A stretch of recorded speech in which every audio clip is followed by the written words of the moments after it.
నమస్కారం. ఈరోజు ముందుగా అమర జవాన్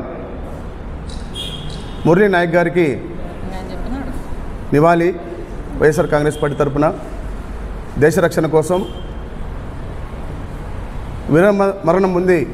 ఈరోజు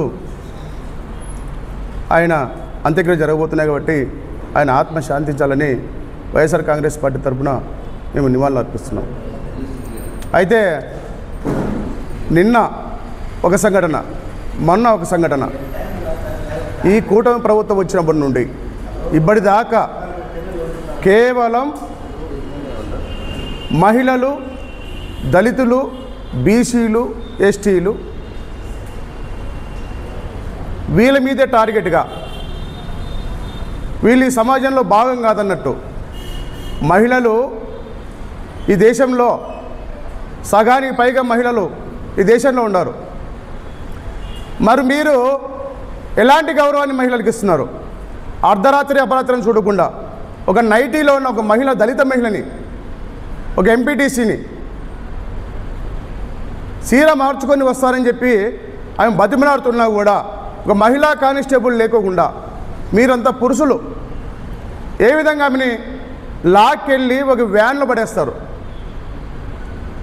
మీరు మహిళా వ్యతిరేక ప్రభుత్వం ప్రకటించండి.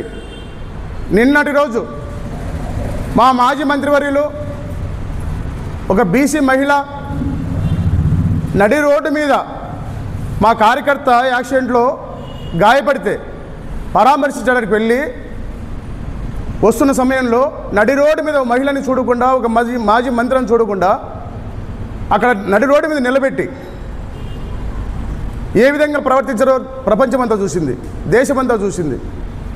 ఆమె అంత స్థాయిలో ఉన్నా కూడా సార్ సార్ సిఐ గారు అని రిక్వెస్ట్ చేస్తూ ఉన్నా కూడా కారులోంచి బయటికి లాగి మీరు ప్రవర్తించిన తీరును చూస్తూ ఉంటే రాష్ట్రమంతా తలదించుకొని సిగ్గుతో తలదించుకుంటూ ఉంది.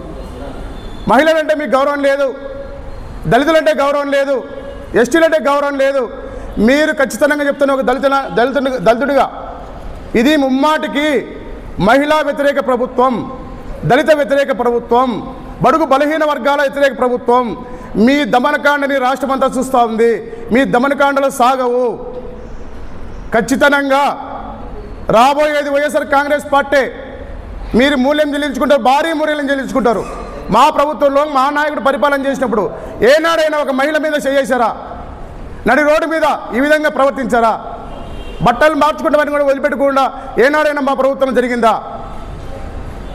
గుర్తుంచుకొని పోలీసులకు చెప్తున్నారు, మీరు మా ప్రభుత్వంలో ఏమీ చేయని పోలీసులని ఇంత ఇబ్బంది పెడుతున్నారు మీరు. మరి మీ పరిస్థితి ఎలా ఉంటుందో చూసుకోండి. ఇంత అరాచకంగా, ఇంత అన్యాయంగా నడి రోడ్డు మీద బట్టలు మార్చుకుంటామని కూడా మార్చనీయకుండా ఒక మహిళల్ని ఈ విధంగా చేస్తున్నట్టు మీరు ఒకసారి ఆలోచించుకోండి. మీకు కూడా భార్యలు ఉంటారు, మీకు అక్క చెల్లెలు ఉంటారు, అమ్మలు ఉంటారు.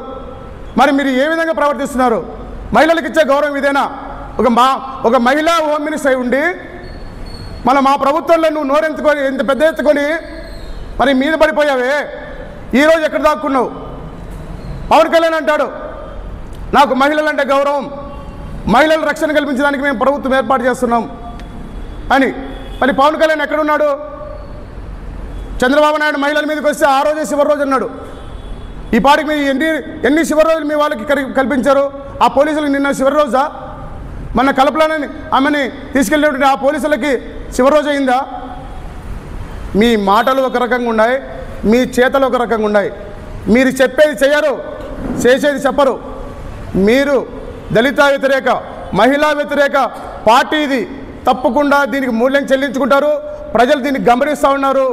మీకు రాబోయే రోజుల్లో చాలా చాలా చాలా గట్టిగా ఈ ప్రజలు తీర్పు ఇవ్వబోతున్నారు. మీరు తస్మాత్ జాగ్రత్త. తప్పకుండా మీ ప్రభుత్వంలో మీరు చేస్తున్నటువంటి ఈ దమనకాండని ప్రజలంతా గమనిస్తూ ఉన్నారు. మీరు మహిళల ఆగ్రహానికి, దళితుల ఆగ్రహానికి గురికాక తప్పదని ఈ సందర్భంగా మేము హెచ్చరిస్తున్నాం.